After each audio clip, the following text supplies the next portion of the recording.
Hi. Romance directed by Arun D Jose. ഈ സിനിമയുടെ തുടക്കം മുതൽ അവസാനം വരെ സോഷ്യൽ മീഡിയയുടെ ഒരു വലിയൊരു ഇൻഫ്ലുവൻസ് നമുക്ക് കാണാൻ വേണ്ടി പറ്റും. ഫ്രം ദ ബിഗിനിങ്, അതായത് ബിനു പപ്പുവിൻ്റെ ക്യാരക്ടറിനെ കാണിക്കുന്ന തൊട്ട് അവസാനം വരെ സോഷ്യൽ മീഡിയയിലത്തെ ട്രോള്, അതുപോലെ തന്നെ തമാശകൾ, ചില റീല്, ഇതിൻ്റെയൊക്കെ ചില പ്രയോഗങ്ങൾ, സ്ലാങ്, ഇതിൻ്റെയൊക്കെ വലിയൊരു ഇൻഫ്ലുവൻസ് നോക്കി സിനിമയിൽ കാണാൻ വേണ്ടി പറ്റും. അപ്പോൾ സോഷ്യൽ മീഡിയയുടെ ഒരു പ്രത്യേകത എന്താ വെച്ച് കഴിഞ്ഞാൽ, സോഷ്യൽ മീഡിയയിൽ വരുന്ന ട്രോൾ ആണെങ്കിലും തമാശ ആണെങ്കിലും കമൻസ് ആണെങ്കിലും മറ്റെന്തെങ്കിലും കോണ്ടന്റ് ആണെങ്കിലും നമുക്കത് ഒരു പ്രാവശ്യം കണ്ടിട്ട് സ്ക്രോൾ ചെയ്ത് വിടാന്നുള്ളതല്ലാതെ നമുക്ക് ഒരിക്കലും റിപ്പീറ്റഡ്ലി അത് കാണാനോ രണ്ടാമതൊരു പ്രാവശ്യം എൻജോയ് ചെയ്യാനോ അത് ഓർമ്മിച്ച് വെക്കാൻ പോലും നമുക്ക് തോന്നാറില്ല. അത്രയ്ക്കും അത്രേ ഉള്ളൂ. അത് ഈ സിനിമയും അത്രേ ഉള്ളൂ. നമുക്ക് ഒരു പ്രാവശ്യം ജസ്റ്റ് ഒന്ന് കാണാം, ഒന്ന് ഒഴിവാക്കി വിടാം, അത്രേ ഉള്ളൂ. എനിക്ക് പേഴ്സണലി അങ്ങനെ കേട്ടോ ഫീൽ ചെയ്തത്. ഒരിക്കലും എന്നെ ഒരിക്കലും അത് ഒന്ന് ഹൈ ആക്കുന്ന രീതിയിലോ അല്ലെങ്കിൽ ഒന്ന് 100% ചിരിപ്പിക്കുന്ന രീതിയിലോ അല്ലെങ്കിൽ ഓർമ്മിച്ച് വെക്കാൻ ഒരു നല്ല സീൻ പോലും ഇല്ലാത്തൊരു പടമായിട്ടാണ് എനിക്ക് പേഴ്സണലി ഇത് തോന്നിയത്. നിങ്ങൾക്ക് എന്ത് തോന്നുന്നറിയില്ല, ഒന്ന് കണ്ടു നോക്കുക. ഈ സിനിമയിലേക്ക് വന്നു കഴിഞ്ഞാൽ വളരെ ഫ്രഷ് ആയിട്ടുള്ള ഒരു പ്ലോട്ടാണ്, ഒരു കഥയാണ് ഈ സിനിമയ്ക്കുള്ളത്. എനിക്ക് തോന്നുന്നു മലയാള സിനിമ ഉണ്ടായ കാലം തൊട്ട് തന്നെ പറഞ്ഞു വന്നിട്ടുള്ള ഒരു ഫ്രഷ് സ്റ്റോറി. അതായത് ഒരു ചേട്ടനെ കാണാതാവുന്നു, അനിയൻ വരുന്നു, ചേട്ടനെ കണ്ടുപിടിക്കുന്നു, കഴിഞ്ഞു. ചേട്ടാ അനിയ, അങ്ങനെ ചേട്ടൻ അനിയൻ പാസം, അതാണ് ഈ സിനിമയിൽ പറഞ്ഞിട്ടുള്ളത്. പക്ഷെ എന്ത് കഥയാണെങ്കിൽ പോലും ഇപ്പോൾ പറഞ്ഞ കഥ തന്നെ രണ്ടാമത് പറയുന്നത് അത് വലിയ സംഭവമൊന്നുമല്ല. അങ്ങനെ ഒരുപാട് സിനിമകളുണ്ട്. പക്ഷെ പറയുന്നതിലൊരു പുതുമ വേണമല്ലോ. അതായത് കഥാപാത്രങ്ങളാണെങ്കിലും അതിൻ്റെ ഇമോഷൻസ് ആണെങ്കിലും സിനിമ കാണുന്ന ഓഡിയൻസും ഈ കഥാപാത്രങ്ങളും തമ്മിൽ ഒരു കണക്ഷൻ കിട്ടണം. മനസ്സിലായില്ലേ? നമ്മളെ ഇമോഷണലി അത് ഹുക്ക് ചെയ്യണം. പക്ഷെ നമ്മളെ ഇമോഷണലി ഒരിക്കലും ഹുക്ക് ചെയ്യുന്ന രീതിയിലുള്ള ഒരു സീൻ പോലും ഈ സിനിമയിലില്ല. ഒന്നുമില്ലെങ്കിലും ആ ചങ്ങയെ കണ്ടുപിടിക്കണം നമുക്കും കൂടി തോന്നണമല്ലോ. ഇതങ്ങനെ ഒന്നുമില്ല. നമ്മൾ ഉച്ചയ്ക്ക് ഭക്ഷണം കഴിക്കുന്ന സമയത്ത് ഒന്നല്ലെങ്കിൽ യൂട്യൂബിൽ വീഡിയോ വെക്കും, അല്ലെങ്കിൽ TV നമ്മൾ വെറുതെ ഓണാക്കി വെക്കാറില്ല. കാണണം എന്നുള്ള ഉദ്ദേശത്തിലല്ല, ജസ്റ്റ് ഒരു മൂഡ്, ഒരു ആംബിയൻസ് ഉണ്ടാക്കാനായിട്ട് നമ്മളിങ്ങനെ എന്തെല്ലോ പാട്ടും കാര്യങ്ങളെല്ലാം വെക്കൂലേ, അതുപോലെ നമുക്ക് കണ്ടിരിക്കാൻ പറ്റുന്ന ഒരു പടം. വേണമെങ്കിൽ നമുക്ക് തിയേറ്ററിൽ ഇരുന്നിട്ട് ഫോണിൽ ഇങ്ങനെ സ്ക്രോൾ ചെയ്യാം, അല്ലെങ്കിൽ വേറെ എന്തെങ്കിലും ചെയ്യാം. ഇടയ്ക്കൊന്ന് സ്ക്രീനിൽ നോക്കിയാൽ മതി. പുതുതായിട്ട് ആരെങ്കിലും വന്ന് നോക്കുക, തിരിച്ച് ഫോണിൽ നോക്കുക. ഇനി ഈ സിനിമ തീരുന്നതിന് ഒരു 10 മിനിറ്റ് മുമ്പ് നിങ്ങൾ തിയേറ്ററിൽ കയറിയാലും വലിയ കുഴപ്പമൊന്നുമില്ല. ഈ സിനിമയുടെ അവസാനത്തെ 10 മിനിറ്റ് കണ്ടാലും നമുക്ക് ഈ സിനിമയുടെ കഥ മൊത്തം മനസ്സിലാക്കാൻ വേണ്ടി പറ്റും. ഇനി സിനിമയിലേക്ക് വന്നു കഴിഞ്ഞാൽ 2 ആൾക്കാരെ ഞാൻ പറയാം. ഒന്ന് സംഗീത് പ്രതാപും അതുപോലെ തന്നെ നമ്മുടെ കലാഭവൻ ഷാജോണും. ഈ 2 കഥാപാത്രങ്ങൾ ഇല്ലായിരുന്നെങ്കിലേ ഈ സിനിമ ഒരുപക്ഷെ ഞാൻ ഇന്റർവെൽ ആകുമ്പോൾ തന്നെ ഇറങ്ങി വന്നേനെ. അതായത് ഈ 2 ക്യാരക്ടേഴ്സാണ് കുറച്ചുകൂടി നല്ല രീതിയിൽ അതിനെ ഒന്ന് മുന്നോട്ട് കൊണ്ടുപോയിട്ടുള്ളത്. അവരാണ് ഇതിൽ എന്തെങ്കിലുമൊക്കെ ഒന്ന് ചെയ്തിട്ടുള്ളത്. ബാക്കി എല്ലാ കഥാപാത്രങ്ങളും നമ്മൾ ഈ സോഷ്യൽ മീഡിയയിൽ കണ്ടിട്ടുള്ള ടൈപ്പ് ഓഫ് ആൾക്കാർ തന്നെയാണ്. അതായത് ഈ ബിഗ് ബോസ് ഫാൻസ്, ജെൻസി അങ്ങനെയുള്ള ആൾക്കാർ. അപ്പൊ നമ്മളിതെല്ലാം കണ്ട് മടുത്തിട്ടാണ് കുറച്ച് ഫ്രഷ് ആയിട്ടുള്ള എന്തെങ്കിലും കാണാൻ വേണ്ടി സിനിമയ്ക്ക് കയറുന്നത്. പക്ഷെ സിനിമയിലും ഇതേ ബിഗ് ബോസ് ഫാൻസിന്റെ ഇതിൽ മാത്യൂസിന്റെ ഒരു കഥാപാത്രം ഇടയ്ക്കോട്ട് എന്നൊക്കെ കാണിക്കുന്നുണ്ട്. പക്ഷെ എനിക്കത് കാണുമ്പോഴത്തേക്ക് പ്രത്യേകിച്ച് ഒന്നും തോന്നിയിട്ടില്ല. ഒന്നുമില്ലെങ്കിലും നമ്മളൊരു ദേഷ്യം പ്രകടിപ്പിക്കുന്ന സമയത്ത് ഈ ക്യാരക്ടറിന് ഈ സമയത്ത് ഇങ്ങനൊരു ഇമോഷൻ ഉണ്ടാകുന്നു, അത് നമുക്ക് കൂടി ഉൾക്കൊള്ളാൻ വേണ്ടി പറ്റണം. ആ രീതിയിൽ ആ കഥാപാത്രം നമ്മളെ എങ്ങനെയെങ്കിലൊക്കെ സ്വാധീനിക്കണ്ടേ.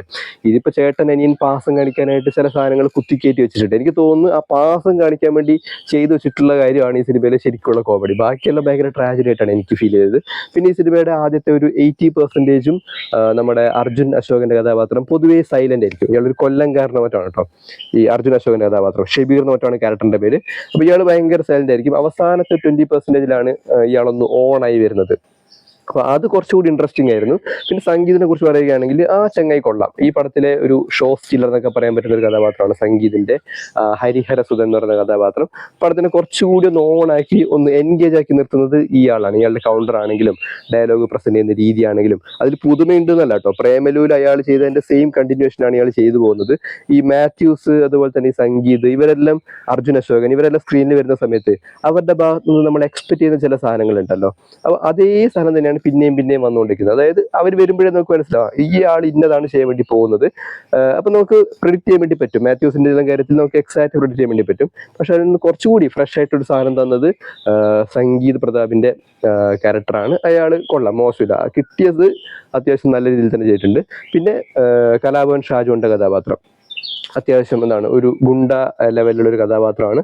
അതും കൊള്ളാം, വലിയ കോളമാക്കിയിട്ടില്ല, കുറേ ഡയലോഗോ കാര്യങ്ങളൊന്നുമില്ല, ഒരു മസിൽ പിടിച്ച് അത്യാവശ്യം നീറ്റായിട്ട് തന്നെ ചെയ്തിട്ടുണ്ട്. പിന്നെ എനിക്ക് തോന്നുന്നു ഒരു നായിക, എനിക്കൊന്ന് മഹിമ നമ്പ്യാർ എന്നോട്ടാണ് അവരുടെ പേര്, ഈ സോഷ്യൽ മീഡിയയിലും ടി വി ഷോയിലെല്ലാം ടിപ്പിക്കൽ കാസർഗോഡൻ മാപ്പിള സ്ലാങ്ങിലൊക്കെ കുറച്ച് ഡയലോഗെല്ലാം പറഞ്ഞിട്ട് കുറച്ച് നാൾ മുമ്പ് വൈറലായില്ലേ, അതേ ഡയലോഗ് തന്നെ ഈ സിനിമയിലും അവർ റിപ്പീറ്റ് ചെയ്തിട്ടുണ്ട്. അത് എനിക്ക് ഭയങ്കര ബോറായിട്ടാണ് ഫീൽ ചെയ്തത്, ഞാനത് തീരെ എൻജോയ് ചെയ്തിട്ടില്ല. കാസർഗോഡ് ജില്ലയിലെ തന്നെ ഒരു പെർട്ടിക്കുലർ ഏരിയയിൽ ഒരു പെർട്ടിക്കുലർ മുസ്ലിം കമ്മ്യൂണിറ്റി സംസാരിക്കുന്ന ഒരു സ്ലാങ് പിടിച്ചിട്ടാണ് അവർ ചെയ്തിട്ടുള്ളത്. പക്ഷെ അത് ഞാൻ തീരെ എൻജോയ് ചെയ്തില്ല. അത് കേട്ടും അടുത്ത ഒരു സാധനമാണ് സിനിമയിൽ വീണ്ടും കാണുന്ന സമയത്ത് നമുക്ക് എന്നെല്ലാം തോന്നിപ്പോകും. അങ്ങനെ ഒരു ഫീലാണ് എനിക്ക് പേഴ്സണലി ഫീൽ ചെയ്തത്. പിന്നെ സിനിമയുടെ മ്യൂസിക്കിലേക്ക് വന്നു കഴിഞ്ഞാൽ ഗോവിന്ദ് വസന്തയാണ് പടത്തിന് മ്യൂസിക് ചെയ്തിട്ടുള്ളത്. ഈ പടത്തിലെ ഒരു പാർട്ടി സോങ് ഏകദേശം 2 മാസം മുമ്പ് തൊട്ട് തന്നെ തിയേറ്ററിൽ ഇന്റർവെൽ സമയത്ത് കാണിക്കുന്നുണ്ട്. അത് കണ്ട് മടുത്തിട്ട് നമ്മൾ വീണ്ടും ഈ പടത്തിന് കയറിയത്. പക്ഷെ പടത്തിലെ വിഷ്വൽ, അതായത് ഈ പാട്ട് വരുന്ന സമയത്ത് പടത്തിലെ വിഷ്വലിൽ ചില മാറ്റങ്ങളൊക്കെ ഉണ്ട്. ഒരു സിറ്റുവേഷൻ ടൈപ്പ് സോങ് ആയിട്ടാണ് പോകുന്നത്.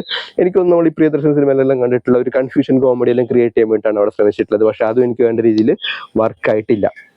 വളരെ ക്രൂഷ്യൽ ആയിട്ടുള്ള സ്റ്റേജാണ് ഈ പാട്ട് കയറി വരുന്നത്. പക്ഷെ ആ സിറ്റുവേഷൻ തന്നെ വീക്കറാണ്. പിന്നെ അത് നമ്മളെ എൻഗേജ് ചെയ്യിക്കുന്നില്ല, സിറ്റുവേഷൻസ് ഒന്നും നമ്മളെ പിടിച്ചിരുത്തുന്നില്ല, നമുക്കറിയാം എന്താണ് നടക്കാൻ വേണ്ടി പോകുന്നത് എന്നുള്ളത്. സോ എനിക്കത് വലിയ ഇൻട്രസ്റ്റിംഗ് ആയിട്ട് തോന്നിയിട്ടില്ല. പിന്നെ മറ്റൊരു കാര്യം എന്ന് പറയുന്നത്, ഇതിൽ കൊല്ലം പാസം അതുപോലെ തന്നെ മലയാളി പാസങ്ങളെല്ലാം വല്ലാണ്ട് അടിച്ചു കയറ്റിയിട്ടുണ്ട്. ഒരു കാര്യം എനിക്ക് തോന്നിയത് എന്താ വെച്ചാൽ, നമ്മളിപ്പോൾ കേരളം വിട്ട് പുറത്ത് ഏതെങ്കിലും ഒരു സ്ഥലത്ത് പോയിട്ട് അവിടെ എന്തെങ്കിലും ഒരു പ്രശ്നം ഉണ്ടാക്കിയിട്ട് മലയാളിയുടെ കേരളം ഇടാന്നെല്ലാം പറഞ്ഞു കഴിഞ്ഞാൽ നല്ല ഇടി കിട്ടും. അതിന് ഏത് നാട്ടിൽ പോയാലും അങ്ങനെ തന്നെയാണ്. അപ്പോൾ ഇത് കാണുന്ന സമയത്ത് ഇതിൽ കൊടകിലേക്കാണ് കേട്ടോ പോകുന്നത്. കൊടകന്മാരുടെ അടി നില പറഞ്ഞാൽ ഒന്നൊന്നര അടിയായിരിക്കും. അവരെടുത്ത് പോയിട്ട് മലയാളി നില പറഞ്ഞ് എന്താണ് അവിടെ പ്രശ്നങ്ങൾ ഉണ്ടാക്കിയിട്ട് മലയാളി ഇടാ അങ്ങനെയാണെന്ന് ഇങ്ങനെയാണെന്നെല്ലാം പറഞ്ഞു കഴിഞ്ഞാൽ നല്ല ഇടി കിട്ടും. പക്ഷെ ഈ സിനിമയിൽ ഇത് കാണുന്ന സമയത്ത് നമുക്കറിയാം എന്തായാലും അടി കിട്ടും എന്നുള്ളത്. പിന്നെ നമുക്കങ്ങനെ വലിയൊരു മാസ് സാധനമൊന്നും തോന്നൂല. അടി കൊണ്ട് ചാവാത്തത് ഭാഗ്യം, അങ്ങനെ നമുക്ക് ഫീൽ ചെയ്യും. പിന്നെ വേറെയും കുറെ കഥാപാത്രങ്ങളെല്ലാം കയറി വരുന്നുണ്ട് കേട്ടോ. അവരെല്ലാം ചില തമാശകൾ ചില സമയത്ത് നമുക്കത് ക്ലിക്കാവും. അതായത് നമുക്ക് ഇങ്ങനെ നോക്കിയിരിക്കാം, ചില സമയത്ത് അത് കുഴപ്പമില്ല അങ്ങനെ തോന്നും. ബാക്കിയുള്ള സമയത്ത് നമുക്ക് ഫോൺ എടുത്ത് നോക്കാനൊക്കെ തോന്നും. അങ്ങനെ ഒരു തരത്തിലും എന്നെ പേഴ്സണലി ഈ സിനിമ അത്ര എൻഗേജ് ചെയ്യിച്ചിട്ടില്ല. നമുക്ക് കണ്ടിരിക്കാം അതായത് അറ്റ് എ ടൈം ജസ്റ്റ് ഒന്ന് കാണുന്നു, സ്ക്രോൾ ചെയ്ത് വിടുന്നു. അത് സോഷ്യൽ മീഡിയയിൽ നമ്മൾ ചെയ്യുന്നത് പോലെ തന്നെ കാണുന്നു, സ്ക്രോൾ ചെയ്ത് വിടുന്നു, കാണുന്നു, സ്ക്രോൾ ചെയ്ത് വിടുന്നു. അതാണ് ഈ സിനിമയെക്കുറിച്ച് എനിക്ക് പറയാനുള്ളൊരു കാര്യം എന്ന് പറയുന്നത്.